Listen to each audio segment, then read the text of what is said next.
On January 24th, 2026, Zone 1's long-awaited sub-realm, Steel Spire Horizon, finally released, with many new and fun towers. Stuff like Steeple of Golf Course and Tower of Steel and Thunder are some of my personal favorites, but all areas have at least one bad tower in my opinion, and this sub-realm is no exception. You all know it for its popularity and innovative creativity. That's right, it's the Tower of 10 Floors challenge. It's a hard difficulty tower with some downright crazy cool mechanics I'd like to discuss, but on the other hand, it is also a problematic and maybe even controversial tower, so I'll be shedding some light on the issues this tower includes. First, and maybe even most important, is how this tower appeals to beginners.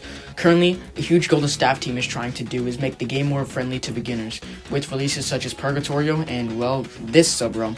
The average newcomer to EToH might find that 10 Floors challenge is far too complex for them, and personally, giving it the hard difficulty is extremely misleading. In my opinion, it's on the middle end of difficult. Well, maybe it's just me. The community doesn't seem to agree.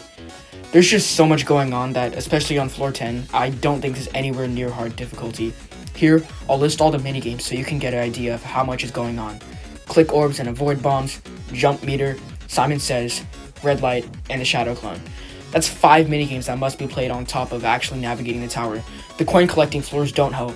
Luckily, there are a few break spots which keeps this from floating off even higher up the difficulty chart. Another issue with 10 Floors challenge is how the minigames interfere with the gameplay a lot of the time. This next problem is only for mobile players, that being that the bombs can spawn where you put your finger to turn the camera, which can end some high combos. The minigames can also get in the way of the tower's actual gameplay, making the tower feel messy and cluttered. It's a huge pace killer whenever you have to type in the chat for a Simon Says. This issue can easily end a good run. Now after S-ranking the tower, which I believe to be around lower middle and challenging, this tower has grown on me a lot. Still, I don't think it's anything amazing, but I've appreciated it a lot more despite its huge flaws. I'll give some solutions to these flaws, and while I don't expect any changes, it would be nice if these were implemented. First, I'd want to nerf the absolute chaos that goes on floor 10. The tower ends with a large difficulty spike, and newer players will have to suffer through this floor. I'd make the click orbs less frequent, make the jump meter deplete slower, and change the Simon Says minigame to only have one command at a time. Also, maybe the minigames can only appear on a set area of the screen, as to not interfere with the camera movement for mobile players. I believe that the chat command should also be outright removed. Yes, it's a really creative mechanic, but it seriously kills the pacing of this otherwise excellent tower.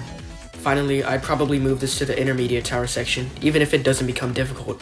As I've said before, it's sort of misleading for beginners who will likely think this is a much less complex tower.